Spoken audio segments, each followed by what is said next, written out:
Welcome back बच्चों। तो आज हम स्टार्ट करने जा रहे हैं वेक्टर का एक अगला टॉपिक, जिसमें हम एडिशन ऑफ वेक्टर का रिजल्टेंट वाला फॉर्मूला पढ़ने वाले हैं। ठीक, क्योंकि हमने वेक्टर के एडिशन के लिए दो तरीके पहले ही देख रखे हैं। वो दोनों तरीकों में तीन तरीके देख लिए हमने। पहला तरीका था जिसमें हमने triangle law of vector addition पढ़ा, फिर हमने parallelogram law of vector addition पढ़ा, फिर हमने polygon law of vector addition पढ़ा पिछली वीडियो में। इसकी लिंक आपको इसमें मिल जाएगी। अगर आपने पिछली वीडियो नहीं देखी हुई है तो उसे देख कर ही ये देखें, तभी आपको ढंग से समझ में आने वाला है। ठीक, इसके साथ ही हम यहाँ पर आज की कहानी शुरू करें उससे पहले थोड़ा सा रिकैप देखते हैं। Triangle law of vector addition में मैंने आपको बताया था कि कोई भी दो साइड्स हैं किसी भी ट्राइंगल की, ये ऐसे मान लो ये वेक्टर ए है, जहां से वो खत्म हो एक साइड वहीं से दूसरी शुरू हो जाए, ये बी वेक्टर वेक्टर साइड हमने ली है। तो जो रिजल्टेंट आता है इन दोनों का सम वो ट्राइंगल की तीसरी साइड के बराबर आता है, लेकिन वो अपोजिट सेंस में होता है। ये दोनों सेम सेंस में, देखो जहां से खत्म हुई वहां से दूसरी शुरू हुई, देखो वहीं से तीसरी आगे जुड़ जाती तो ये हो जाता सेम सेंस। ठीक, लेकिन हमने दोनों को एक सेंस में जोड़ा तो तीसरी वर्टेक्स अपोजिट सेंस में जुड़ जाती है, यानी कि एक वेक्टर अगर ए है एक वेक्टर बी है तो ये आर वेक्टर जो होता है वो ए प्लस बी के बराबर आता है। इसे हमने कहा था ट्राइंगल ऑफ वेक्टर एडिशन। फिर हमने आपको इसमें बताया था कि मान लीजिए आपके पास एक वेक्टर ए है और एक वेक्टर बी है, ये ऐसे दे रखा है, तो हम खिसका करके इस वेक्टर को यहाँ बना सकते हैं, क्योंकि अगर मैग्नीट्यूड नहीं बदल रहे हैं, डायरेक्शन नहीं बदल रहे हैं, तो सेम वेक्टर रहता है। तो ये ए वेक्टर जहाँ से खत्म हो बी वेक्टर वहाँ से शुरू हो। ठीक, तो इन दोनों का भी जो रिजल्टेंट आता है वो तीसरा वेक्टर आता है। तो ये हमें ट्राइंगल लॉ से भी दिखाई दे रहा है, R vector is equal to A plus B. अगर लेकिन हम इसको कंप्लीट करके देखें और ऐसे करके इसको मिला दें, तो अगर ये वेक्टर ए है बी है तो ऊपर वाला भी ये वेक्टर बी ही होगा। तो क्या बन के तैयार हो जाता है, ये पैरेललोग्राम बन के तैयार हो जाता है।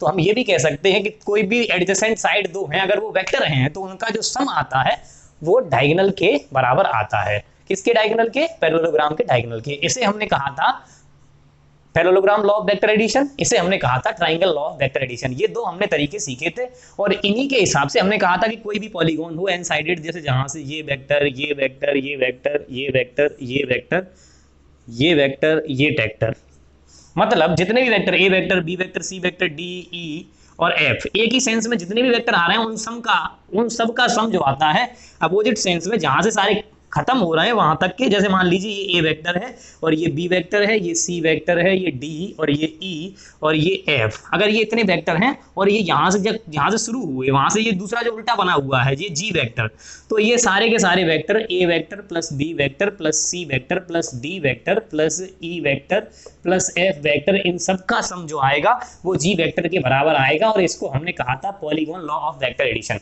इतना हमने उस वीडियो में डिस्कस किया हुआ है। अब इसमें भी हमने ये देखा था बच्चों कि अगर हम ये तीनों ही लॉ लगाते हैं और वेक्टर इन सम निकालना चाहते हैं, तो अभी तक हमें ये तरीके पता तो हैं, लेकिन इससे हम एग्जैक्ट मैग्नीट्यूड खाली एक बार कैलकुलेट कर पाए हैं जब हमें एंगल वेक्टर के बीच में 90 मिल जाए। तो फिर तब हमने क्या किया था, उसे मैग्नीट्यूड को कैलकुलेट करने के लिए पाइथागोरस थ्योरम लगाई थी। ठीक, हर एक क्वेश्चन में जैसे मैंने कहा था कि आपके पास एक वेक्टर 3 इस डायरेक्शन में है, 4 वेक्टर इस डायरेक्शन में, तो इनका रिजल्टेंट 5 आ जाएगा। क्यों? क्योंकि पाइथागोरस थ्योरम हमने लगा ली थी। अब जैसे मान लो अगर एक वेक्टर 3 इस डायरेक्शन में हो, 4 इस डायरेक्शन में हो, अब यहां पर ये पाइथागोरस थ्योरम लगा करके ये आर का मैग्नीट्यूड हम नहीं निकाल सकते। लॉ भले ही हमने पढ़ लिया है लेकिन मैग्नीट्यूड निकालना ऐसे संभव नहीं है। फिर हम इसका तरीका आज की वीडियो में डिस्कस करने जा रहे हैं। हम आज एक फॉर्मूला डिस्कस करेंगे जो कहलाएगा रिजल्टेंट का फॉर्मूला, और वो फिर किसी भी जगह हम लगा सकते हैं दो वेक्टर के सम करते समय। अब दो वेक्टर के सम करते समय अगर आप वो फॉर्मूला लगाएंगे ना तो वो आपके यहाँ 11th में ही काम नहीं आएगा, 12th तक में आएगा। क्यों? क्योंकि वो फॉर्मूला सम का फोर्स में लगेगा, वेलोसिटी में लगेगा, मोमेंटम में लगेगा, टॉर्क में लगेगा। आगे आप पढ़ेंगे electric field, magnetic field, gravitational force, magnetic force, electric force, इन सब में धीरे धीरे जितनी भी वेक्टर क्वांटिटीज आप पढ़ने वाले हैं 11th 12th सब में सम के लिए ये फॉर्मूला लगेगा। एक आध क्वेश्चन में उसके कराऊंगा तो आपको फील आएगा कि वो फॉर्मूला कैसे लगने वाला है। तो ये था रिकैप, और आज का जो तरीका है वो हम पढ़ने वाले हैं रिजल्टेंट ऑफ द वेक्टर। ठीक, तो स्टार्ट करते हैं। एक बार इसका स्क्रीनशॉट ले लीजिए, स्क्रीन पॉज कीजिए, फिर हम आगे बढ़ते हैं। दुनिया में रहना है तो काम कर प्यारे। देखो बच्चों, मान लीजिए आपके पास एक वेक्टर ये ए दे रखा है ऐसे और एक वेक्टर बी दे रखा है ऐसे। अब मैंने कहा कि ये दो वेक्टर 90 पर नहीं है और इनका मुझे रिजल्टेंट निकालना है। कहने को मुझे ये एंगल इनके बीच में दे दिया, ये थीटा एंगल पर बने हुए हैं दोनों वेक्टर। अब मैं इनका सम कैसे निकालूं? तो फिर मैंने आपको तरीका बताया हुआ है कि ये ऐसे करके आप साइड को इसको आगे बढ़ाएं। यहाँ पर ये नोटिस करने की कोशिश करें, पैरेलल है। ठीक, थोड़ा सा पैरेलल बना देते हैं जिससे आपको क्लैरिटी के साथ फील हो। जैसे ये साइड अगर बी है तो पैरेलल ये वाली साइड बिना डायरेक्शन बदले, बिना मैग्नीट्यूड बदले, क्या ये भी साइड वी वेक्टर की होगी? वेक्टर वही रहता है जब तक आप उसका मैग्नीट्यूड ना बदलें और डायरेक्शन ना बदलें। ठीक, तो ए वेक्टर किधर जा रहा था? इधर। बी वेक्टर इधर जा रहा था, तो इनकी हेड के बीच का जो एंगल होता है वही वेक्टर के बीच का एंगल होता है, ऐसा हमने पहली वीडियो में पढ़ा हुआ है। तो इसका मतलब इन दोनों वेक्टर के बीच में अगर ये एंगल थीटा है तो बच्चों ये भी एंगल थीटा ही होगा। तो इन दोनों का सम जो आएगा वो डायगोनल आता है अगर ये पैरेललोग्राम कंप्लीट हुआ। आप देखो पैरेललोग्राम कंप्लीट हो रहा है क्योंकि ये वेक्टर अगर ए है, ये वेक्टर बी है और इसके पैरेलल ये बी हो गया, तो आप गौर करें कि यहाँ पे जो पैरेलल आएगा इसके वो ए होगा कि नहीं। आप बताओ हो गया कि नहीं पैरेललोग्राम कंप्लीट। लेकिन अब मुझे मतलब है इस डायगोनल से, इस डायगोनल का मैग्नीट्यूड कैसे निकाला जाए। इसे निकालने के लिए मैंने क्या किया, एक जुगाड़ बिठाई। जुगाड़ क्या थी? मैंने यहाँ से परपेंडिकुलर ढाला, डल गया। ठीक, चलो ये ढला परपेंडिकुलर, लोटों की गड्डी। ठीक, देखो यहाँ से ध्यान से, ये 90 डिग्री एंगल हो गया। अब ये बी वेक्टर था। ठीक, अब अगर आप ये देखें ये एंगल थीटा है तो ये परपेंडिकुलर कितना आएगा ये मैं निकाल लूं, और ये बेस कितना आएगा ये मैं निकाल लूं, मेरा काम बन जाएगा स्वाहा। देखो अब बनाते हैं काम। ठीक, परपेंडिकुलर कैसे निकाला जाए। अब आप देखिए साइन थीटा, ये एंगल लगा लीजिए किसमें, इस ट्राइंगल, ये ट्राइंगल देख लीजिए। चलो मैं पॉइंट के नाम लिख दे रहा हूँ, इससे आपको थोड़ा सा और फील होगा। जैसे मान लीजिए मैं यहाँ से स्टार्ट करता हूँ, के एल एम एन, ये पॉइंट मैंने ऐसे नाम लिख दिए। तो आप ट्राइंगल नंबर देख लीजिए, एल एम एन। तो इस ट्राइंगल में हम लगा रहे हैं एल एम एन में क्या, साइन थीटा। तो अब साइन थीटा इस ट्राइंगल में लगाओगे, राइट एंगल ट्राइंगल है भाई, तो perpendicular upon hypotenuse, B vector है लेकिन मैग्नीट्यूड तो बी ही होगा ना, डायरेक्शन इधर हो गई भाई। ठीक, दो चीजें आपको पता चल गई। तो आप क्या लगाएंगे साइन थीटा के बारे में, perpendicular P divided by hypotenuse B. ठीक, अब मैग्नीट्यूड वेक्टर चिन्ह मत लगाओ क्योंकि सिर्फ मैग्नीट्यूड से भी मतलब है। ठीक, हमें सिर्फ इसका मैग्नीट्यूड निकालना है, डायरेक्शन अभी निकाल लेंगे, मैग्नीट्यूड तो निकालें पहले, फिर डायरेक्शन कैसे निकालेंगे वो भी बताऊंगा। और वेक्टर का रिजल्टेंट निकालना है, उसके लिए दो ही चीजें तो चाहिए। वेक्टर के लिए क्या क्या चाहिए, मैग्नीट्यूड हो और डायरेक्शन हो। वेक्टर का अलजेब्रा तो फॉलो हम करा ही रहे हैं, वेक्टर के लिए यही तो चाहिए। अब ये तो चाहिए नहीं कि 5 किलो साबुन हो, क्रीम हो, घी हो, हवन सामग्री हो तब वेक्टर बनेगा, नहीं, दो चीजों से ही बन जाता है। ठीक, अब समझो sine theta equal to perpendicular upon base, तो फिर परपेंडिकुलर की वैल्यू क्या आ जाएगी यहाँ से, परपेंडिकुलर अपॉन हाइपोटेन्यूस, सॉरी यहाँ हाइपोटेन्यूस की वैल्यू भी है। ठीक, तो हम लिख सकते हैं बी साइन थीटा, ये आपका परपेंडिकुलर मिल गया। अब ऐसे ही अगर आप ये बेस निकालना चाहते हैं तो आपकी बार आप लगा दीजिए इसी ट्राइंगल में, कौन से वाले में, एल एम एन ट्राइंगल में क्या लगा दीजिए, फिर से cos थीटा लगा लीजिए अब की बार, cos थीटा। cos थीटा क्या होता है, बेस अपॉन हाइपोटेनियस, तो ये बेस b है और हाइपोटेनियस b वेक्टर है, तो यहाँ से बेस आ गया आपका b cos थीटा।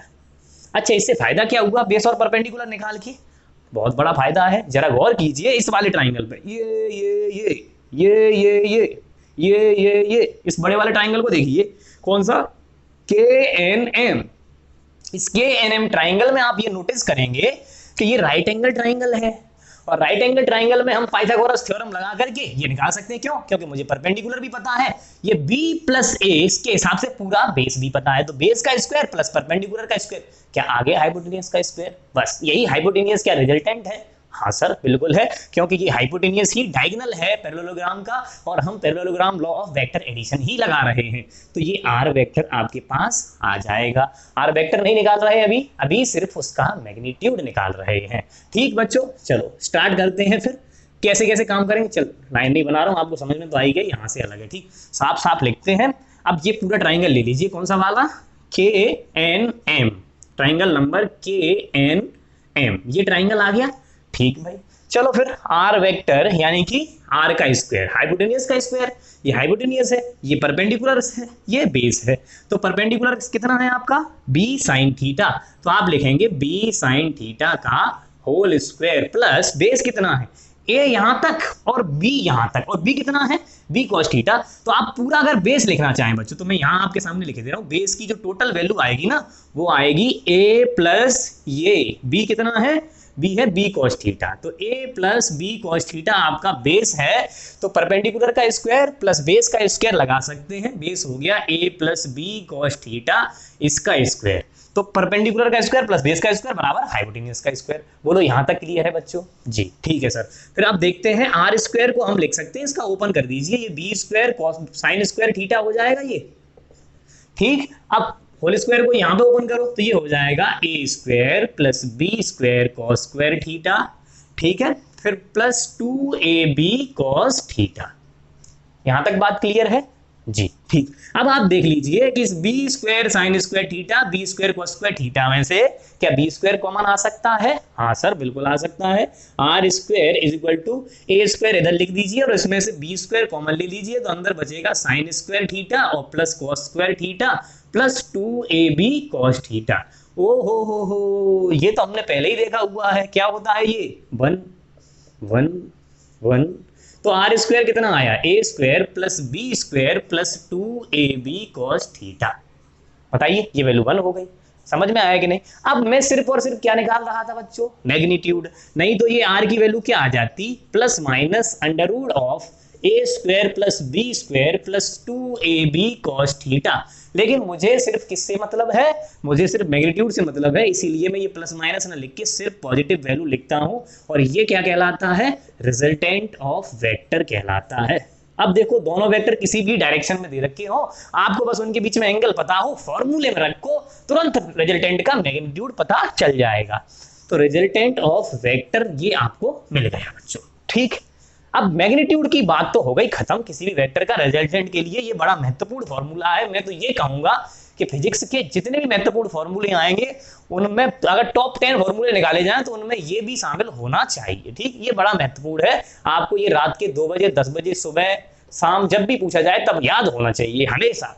ठीक, तो रिजल्टेंट ऑफ वेक्टर के लिए तरीका ये लगाएंगे, ये फॉर्मूला लगाएंगे। इसमें ए मतलब एक वेक्टर, बी मतलब दूसरा वेक्टर और कॉस थीटा यानी कि दोनों वेक्टर के बीच में एंगल, ये आपको ध्यान रखना होगा। कैसे अप्लाई करेंगे? 4 क्वेश्चन अभी हम करने वाले हैं इस वीडियो में, तो ढंग से समझ में आ जाएगा कि किस प्रकार से ये फॉर्मूला अप्लाई करना है। अब बात आती है मैग्नीट्यूड तो मिल गया, लेकिन मैग्नीट्यूड से थोड़ा ही बनता है वेक्टर, डायरेक्शन भी होनी चाहिए। डायरेक्शन कैसे निकालें? जरा गौर करें, ये दो वेक्टर थे ए और बी, इनके बीच में एंगल थीटा था कि नहीं? जी। अब हम चाहते हैं कि ये आर किस एंगल पर है ये पता चल जाए, तो आप गौर करें कि ए वेक्टर के साथ ये आर का एंगल बन रहा है, मैंने नाम दे दिया, मान लो ये एंगल बन रहा है फाई।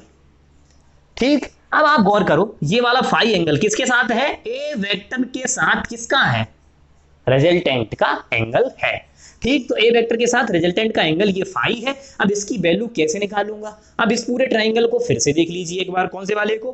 के एन एम। इस ट्राइंगल को देख लीजिए, ट्राइंगल नंबर के एन एम। इस ट्राइंगल में आप नोटिस करेंगे ये एक राइट एंगल ट्राइंगल है, तो इसमें फाई की वैल्यू tan के टर्म में निकाल लीजिए। परपेंडिकुलर अपॉन बेस, परपेंडिकुलर आपको पता है कितना है? B sine theta. बेस कितना है? ए प्लस बी कॉस थीटा। तो tan थीटा, tan फाई की वैल्यू निकल सकती है कि नहीं? इस ट्राइंगल में tan लगाओ। tan कैसे लगता है? परपेंडिकुलर अपॉन बेस से। तो tan फाई आपका आ जाएगा बच्चों, क्या आएगा? परपेंडिकुलर यानी कि बी साइन थीटा और डिवाइडेड बाई बेस यानी कि a plus B cos theta.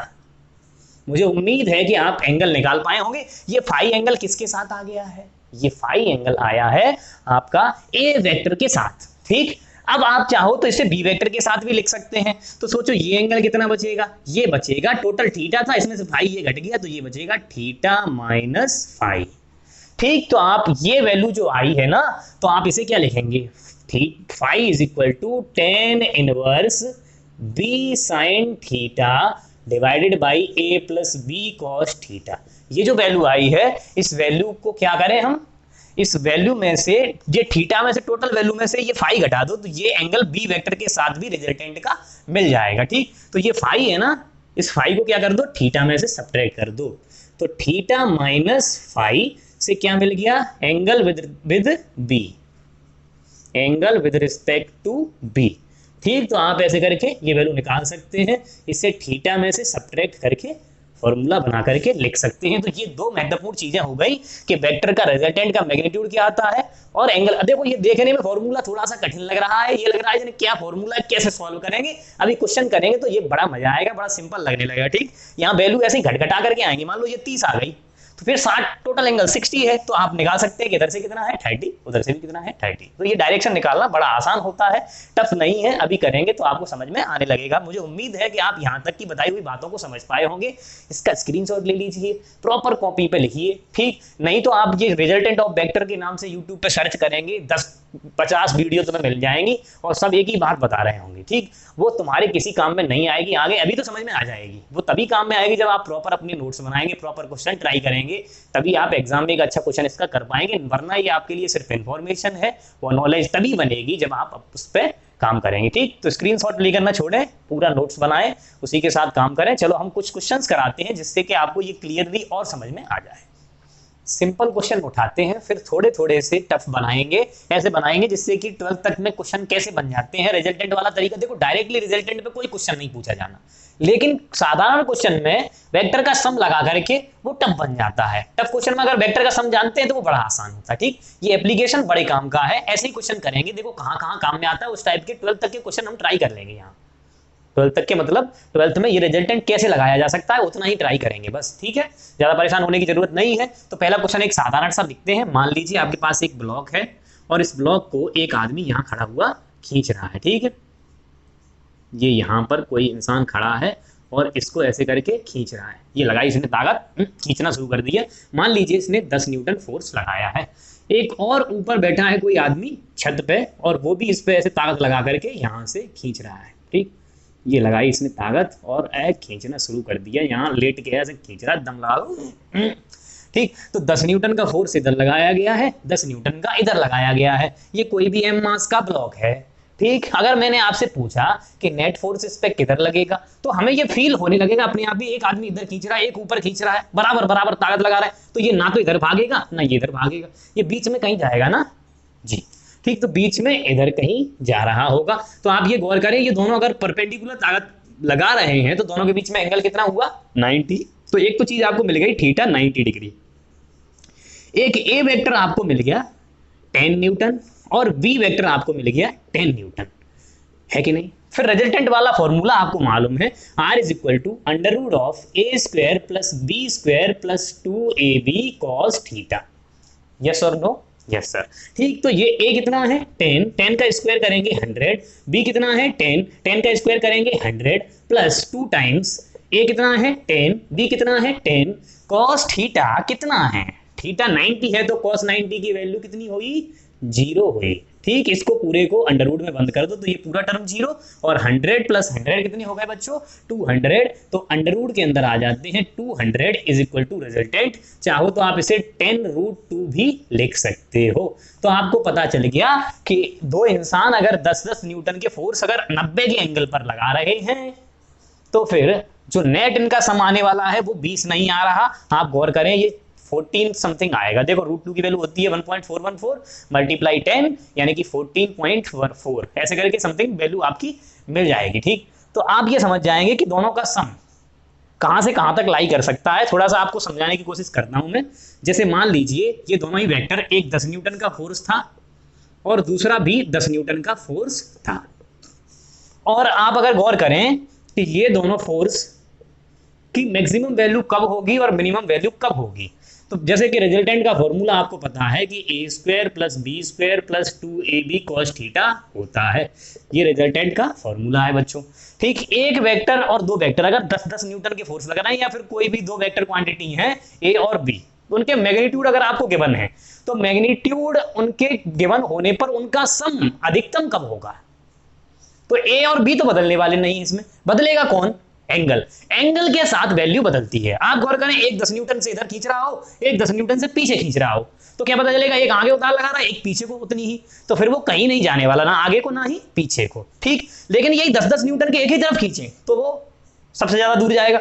अभी ऐसे करके एक इधर खींच रहा तो एक इधर, तो ये बीच में कहीं 14 न्यूटन का फोर्स लगा था। तो मैक्सिमम कब लगता है, ये मिनिमम कब लगता है, ये डिपेंड करता है किस पे, एंगल पर, यानी कि cos थीटा पर।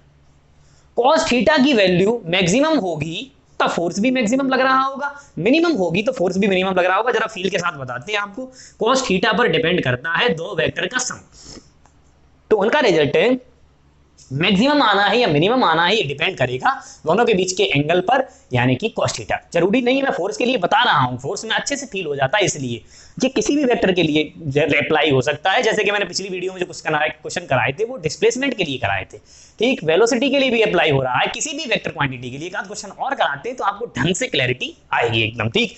जैसे मैंने कहा कि cos थीटा, तो फिर cos थीटा की वैल्यू पे ये डिपेंड है, तो cos थीटा की वैल्यू जब 0 आ जाए, cos थीटा की मिनिमम वैल्यू मैग्नीट्यूड वाइज, अभी मैग्नीट्यूड की चर्चा हो रही है, वैसे cos थीटा जो होता है उसका अगर मैं आपको कर्व बताऊं तो कर्व बनता है ऐसा cos थीटा का, ठीक, जिसकी मैक्सिमम वैल्यू होती है 1 और मिनिमम वैल्यू होती है -1, किसकी, cos थीटा की, ठीक। cos थीटा की मैक्सिमम वैल्यू 1 और मिनिमम वैल्यू -1 है, ठीक है। तो cos थीटा आपका -1 से 1 तक लाई करने वाला है, ठीक है। तो अब आप गौर कीजिए कि cos थीटा की वैल्यू कैसे कैसे रखनी है। cos थीटा की वैल्यू 1 कब आती है, cos थीटा की वैल्यू 1 आती है, cos थीटा की वैल्यू 1 आएगी जब थीटा होगा आपका 0 डिग्री, ठीक। जब थीटा आपका 0 डिग्री है तो cos की वैल्यू आती है 1, जब थीटा आपका 180 डिग्री है तब cos थीटा की वैल्यू आती है बच्चों -1।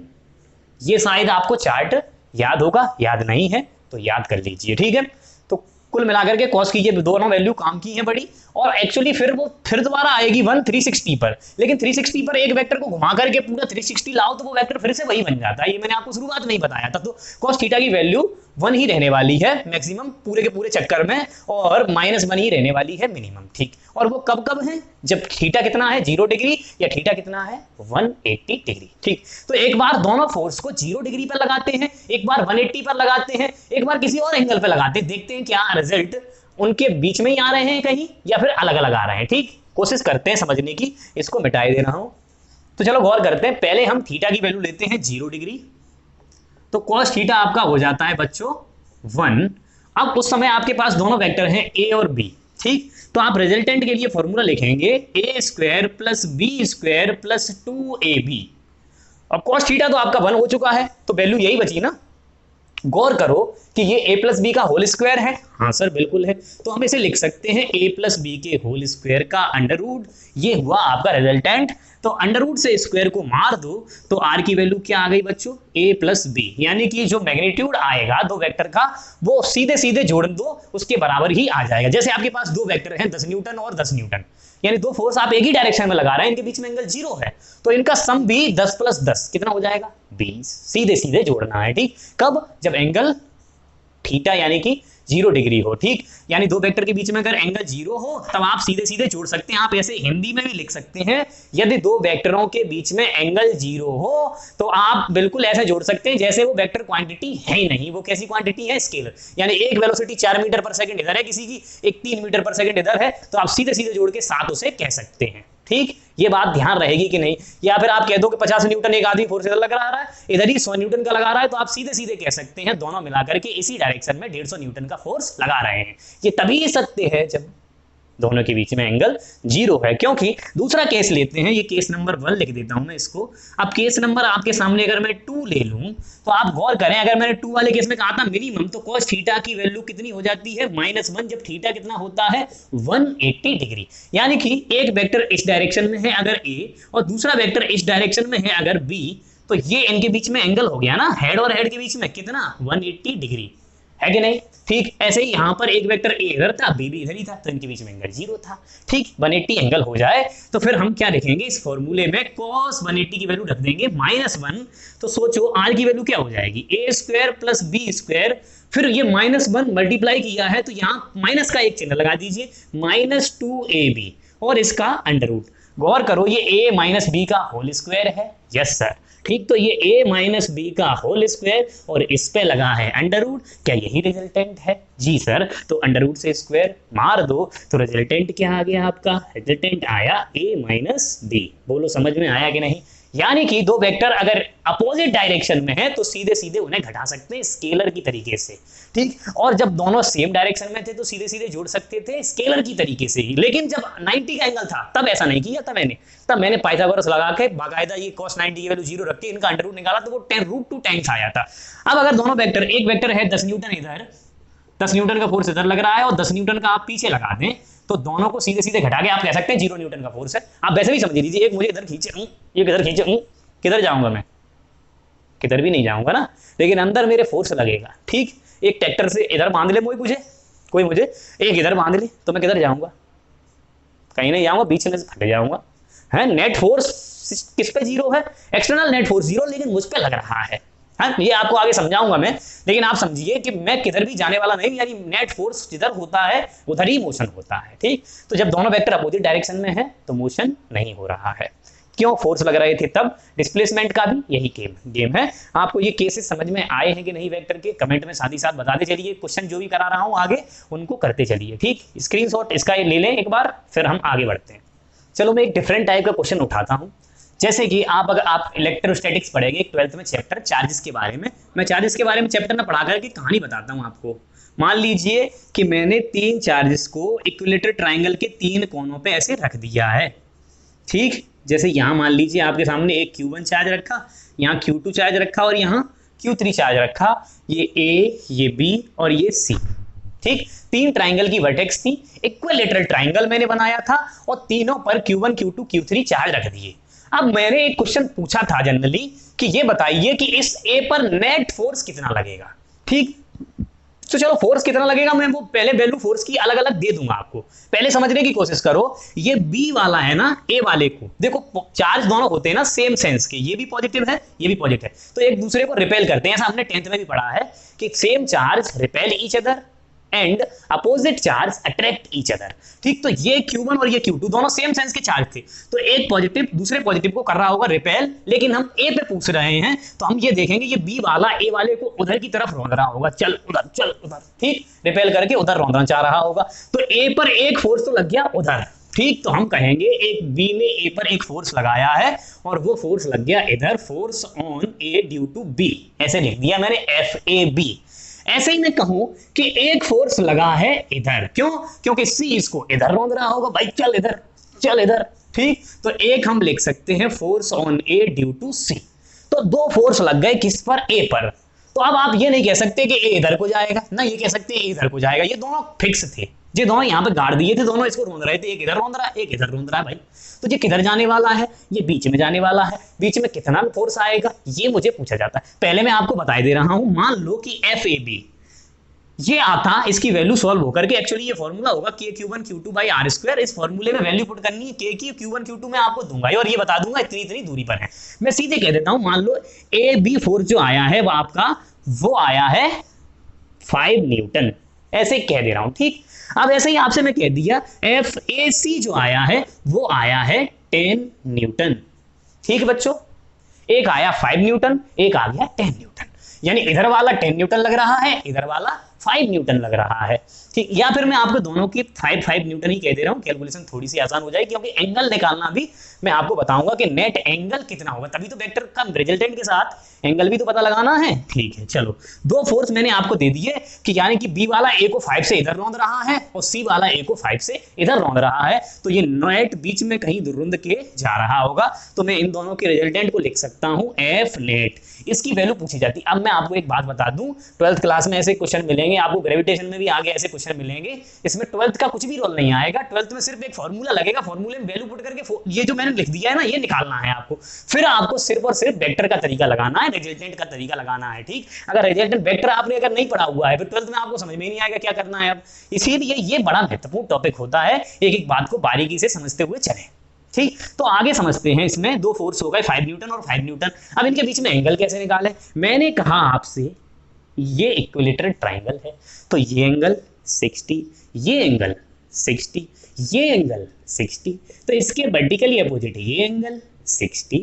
यस सर, यानी कि 2 वेक्टर के बीच में एंगल कितना आया? 60। तो आपको cos थीटा की वैल्यू मिल गई, cos 60 की वैल्यू 1/2 फॉर्मूले में पुट कर दो। R is equal to under root of A² plus B² plus 2AB cos theta, है कि नहीं? चलो ठीक है, वैल्यू पुट करते हैं। 5 का स्क्वायर प्लस 5 का square plus 2 times 5 multiply 1/2 under root. 2 से 2 को मुंह के वर कर दीजिए। R इज इक्वल टू क्या लिख सकते हैं? 25 प्लस 25 प्लस 25 का अंडर रूट, यानी कि 25 25 25। 25 को कॉमन ले लीजिए, 1 प्लस 1 हो जाएगा। अंडर रूट लगाइए, 5 बाहर 3 अंदर, R इज इक्वल टू 5√2। बोलो समझ में आया कि नहीं? यानी कि नेट रिजल्टेंट आ गया आपके पास 5√3। सॉरी, आपको मैं बता दूं कि दो वेक्टर, जैसे कि पिछले वाले केस में ये 10 और 10 थे और दोनों के बीच में एंगल 90 हो तो आपका नेट रिजल्टेंट √2 टाइम्स आएगा। 10 या 10 20 होते तो 20√2 आता। दोनों वेक्टर सेम हो और दोनों का रिजल्टेंट आपको निकालना। अगर एंगल दे रखा हो आपके पास 90 तो वैल्यू आती है √2 टाइम्स। अगर एंगल दोनों के बीच में 60 हो तो वैल्यू आती है √3 टाइम्स। यानी कि एक वेक्टर ए है और दूसरा वेक्टर भी ए है तो दोनों का रिजल्टेंट √2a आएगा। कब? जब थीटा कितना हो 90 डिग्री। √3 आएगा जब थीटा कितना हो 60 डिग्री और ए ही आ जाएगा जब थीटा हो 120 डिग्री और 0 आ जाएगा जब थीटा हो 180 डिग्री। ये आप याद कर लीजिए। कभी भी दो वेक्टर क्वांटिटी एक साथ मिल जाए, उनका सम पूछा जाए, अगर ये याद कर लोगे तो बहुत ज्यादा समय बचेगा आगे तक, 12th तक आपका बहुत समय बचने वाला है। तो नेट रिजल्टेंट आपका ये आ गया। अब मैंने आपको एक और तरीका बताया था एंगल निकालने का, tan phi = b cos theta upon a + b sin theta. बताया था कि नहीं? सॉरी, यहां पर b sin थीटा था ऊपर, आप रिपीट करके एक बार देख लीजिए। परपेंडिकुलर अपॉन बेस आया था। ठीक, तो आप क्या निकाल लेंगे? किसी भी b वेक्टर के साथ, मान लीजिए ये a है ये b है, दोनों बराबर के थे। ठीक है, तो आप b वेक्टर के साथ कितना एंगल बन रहा है ये निकाल लेंगे। आपको वैसे ही बता दूं, दोनों वेक्टर बराबर के हैं और दोनों के बीच में 60 एंगल है तो बिल्कुल बीचों बीच में जाने वाला होगा, यानी 30 आएगा। देखो वैल्यू कैलकुलेट करके देखते हैं, यहाँ रखते हैं। ठीक, b कितना है 5, थीटा कितना है 60, तो sin 60 की वैल्यू √3/2 अपॉन a कितना है 5 plus b cos theta. Theta कितना है 60 डिग्री है ना, तो cos 60 की वैल्यू 1/2, तो ये हो जाएगा 5 × 1/2। ठीक, अब इतनी बात समझ लीजिए। 5 को आप काट सकते हैं, यहाँ कट गया तो यहाँ बचा √3/2, यहाँ बचा 1 + 1/2 यानी कि 3/2। तो आपकी वैल्यू आ जाएगी √3/2 डिवाइडेड बाई 3/2। 2 से 2 कट गया, ये क्या आ रहा है आपका tan phi। इधर लिखे दे रहा हूँ, tan phi जो आ जाएगा वो आपका आ जाएगा बच्चों √3/3। तो 3 को लिख लो √3 × √3, एक √3 से √3 काट दो तो tan phi की वैल्यू कितनी आ गई 1/√3। अब आप बताइए tan 1/√3 कब आता है? फाई चलना है ना, तो फाई की वैल्यू कितनी आएगी 30 डिग्री। यानी कि एंगल आप देख लीजिए बीचों बीच में कितना आ रहा है 30 डिग्री। तो जैसा सोचा था वैसा ही मिला। ठीक, तो आपको मालूम पड़ गया कि वेक्टर के रिजल्टेंट निकालते समय एप्लीकेशन कैसे कैसे लगा सकते हैं। एक क्वेश्चन और कराते हैं अच्छा सा, जिससे कि आपको ढंग से समझ में आने लगे रिजल्टेंट कैसे निकालना है, सम्स करते समय एंगल कैसे निकालना है, कहाँ कहाँ इनका इस्तेमाल हो रहा है। ऐसे अगर यहाँ पर जैसे चार्ज दिए ना, वैसे यहाँ पर मास देकर के ग्रेविटेशनल फोर्स में नेट ग्रेविटेशन फोर्स भी आपसे पूछ सकता था। तरीका क्या लगाना है? रिजल्टेंट वाला, बस ग्रेविटेशन का फॉर्मूला लग जाता, बस वो वाला तो Gm1m2/r²। आपको फॉर्मूला लगाना आता हो, फोर्स निकाल लो, फिर रिजल्टेंट निकाल लो। बढ़िया से बढ़िया सवाल आपके आसानी से होने लगेंगे। मुझे उम्मीद है कि आपको ये ढंग से स्टेप बाय स्टेप चीजें समझ में आ रही होंगी। एक बढ़िया सा क्वेश्चन और कराते हैं। अब की बार हम दूसरी वेक्टर क्वांटिटी ले लेते हैं। जैसे कि मैं यहां ले लेता हूं इलेक्ट्रिक फील्ड। इलेक्ट्रिक फील्ड कैसे, जरा गौर करें। मेरे पास क्या है? मेरे पास गिटार है। अरे सबको मुझसे प्यार है। अरे मेरे पास है एक स्क्वायर और इस स्क्वायर के कोनों पर एक यहां चार्ज रख दिया मैंने Q, यहां रख दिया 2Q, यहां रख दिया 3Q, यहां रख दिया 4Q। ठीक है भाई, चलो यहां पे मैं साइड दे रहा हूं। मान लो ये स्क्वायर है और इसकी साइड है ए,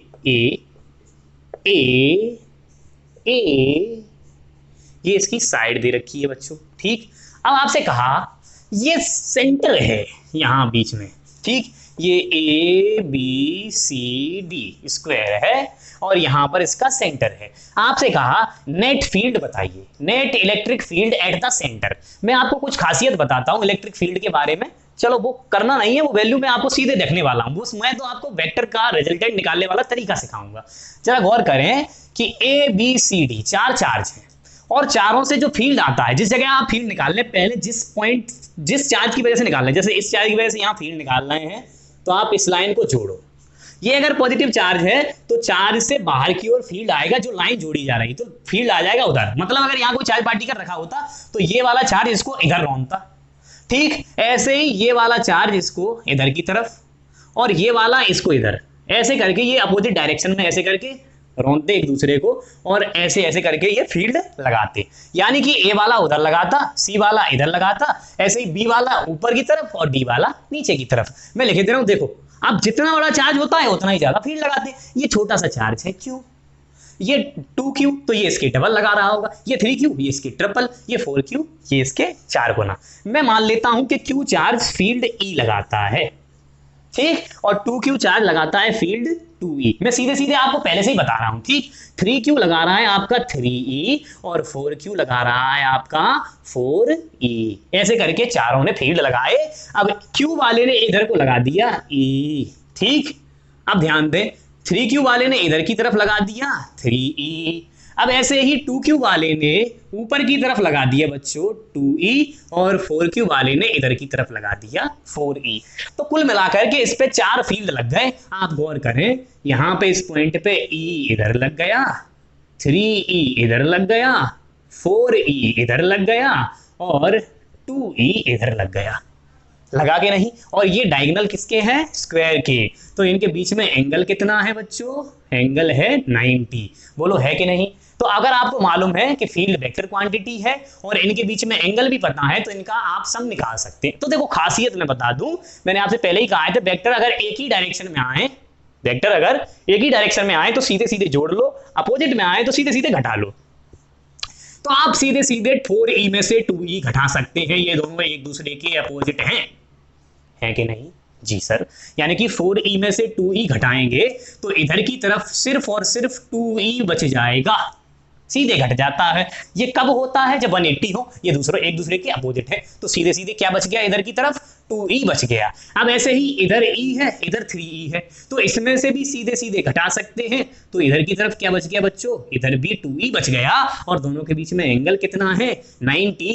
तो नेट रिजल्टेंट अब निकालना आसान हो गया कि नहीं? देखो 12 तक का तो क्वेश्चन सिर्फ इतना ही था कि e की वैल्यू निकालनी थी, वो भी फॉर्मूला लगाना था KQ/R²। Q आपको पता ही है, R यहाँ से डायगोनल की ये आधी डिस्टेंस निकाल ही लेते, ये भाई √2 आती, बस फॉर्मूला लगाते बड़ी से बड़ा क्वेश्चन हो जाता। बोर्ड में तक में 12th की बोर्ड के पेपर में 5 नंबर में ऐसा क्वेश्चन आया था। आप आसानी से कर सकते हैं, कुछ भी टफ नहीं है। अब सिर्फ और सिर्फ वेक्टर बचता है। फील्ड कैसे निकालने का वो फॉर्मूला आप 12th में थोड़ा सा सीख लेंगे, फिर वेक्टर का ही रोल है। वेक्टर आप समझ जाएंगे तो 12वीं क्या, 11वीं क्या, ग्रेविटेशन क्या, आगे के चैप्टर क्या, ये सब आपको करना आने लगेगा। बस मैं इसीलिए आपको एप्लीकेशन के साथ डिफरेंट टाइप के क्वेश्चन बता रहा हूं। चलो ये 2 वेक्टर हो गए 2e और इनके बीच में एंगल 90 है। तो रिजल्टेंट क्या लगाओगे? 2e का स्क्वायर प्लस 2e का square plus 2 times 2e cos 90। एक बात मैं आपको बताऊं, मैंने पहले ही कहा था 2 वेक्टर सेम हो तो √2 टाइम्स रिजल्टेंट आता है। फॉर्मूला लगा के आपको दिखाना चाह रहा हूं, क्या आ रहा है? बिल्कुल। cos 90 की वैल्यू 0, तो ये पूरा टर्म 0 हो गया। ये क्या हो गया? 4e² प्लस 4e² का अंडर रूट करोगे तो 8e² हो जाएगा, का अंडर रूट करोगे तो r आ गया। और r आया कितना बच्चों? r आया आपका 2√2e। ठीक है, तो मैंने पहले ही कहा था 2e में √2 टाइम्स हो जाएगा, तो 2√2e आपका आ गया रिजल्टेंट। और कितने एंगल पे आया है? ये यहां पर बिल्कुल बीचों बीच में आया होगा, क्योंकि दोनों ही बराबर के हैं।